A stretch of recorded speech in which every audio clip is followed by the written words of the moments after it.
હથિયાર પકડવાની ડ્રાઈવ દરમિયાન પિસ્ટલ સાથે કિસમને પકડી પાડતી ઉધના પોલીસ સ્ટેશન સર્વેલન્સ સ્ટાફની ટીમ.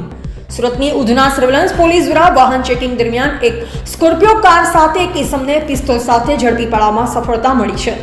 ગઈકાલ સુરતની ઉધના સર્વેલન્સ પોલીસ અને પોલીસ ઇન્સ્પેક્ટર SN દેસાઈ સાહેબ શ્રી ઉધના જીવનજ્યોત સિનેમાની સામે વાહન ચેકિંગમાં હતા, જે દરમિયાન ઉધના દરવાજા તરફથી આવતી એક સ્કોર્પિયો કાર ચાલકને PI સાહેબ દ્વારા રોકવા કહેતા સ્કોર્પિયો કાર ચાલક રોકતા નહીં, જેને સાઉથ ઝોન ગેટના પોઈન્ટ પર પકડી પાડી ચેક કરતા આરોપી રવિ રાજેન્દ્ર પ્રસાદ શર્મા, ઉંમર વર્ષ 34, ધંધો વેપાર, રહે flat number 1303, Vrajbhumi complex, Madhavbaug પાસે, ગોડાદરા, સુરત તથા મૂળ વતન મકાન નંબર 1389/21B સરસ્વતી વિદ્યા મંદિરની પાસે, સુલતાનપુર થાના, શાસ્ત્રીનગર, જિલ્લા સુલતાનપુર, ઉત્તર પ્રદેશ તથા ગામ દાદરા પોસ્ટ કનોલી, થાના ગૌરીગંજ, જિલ્લા અમેઠી, ઉત્તર પ્રદેશ પાસે કમર પર લટકાવેલ પિસ્તોલ મળી આવી, જેનું લાયસન્સ ચેક કરતા પિસ્તોલ ફક્ત ઉત્તર પ્રદેશ રાજ્ય સુધીનું જ હતું, જેને ઉધના સર્વેલન્સ પોલીસ દ્વારા અટક કરી આરોપી વિરુદ્ધ કાયદેસરની કાર્યવાહી કરેલ છે.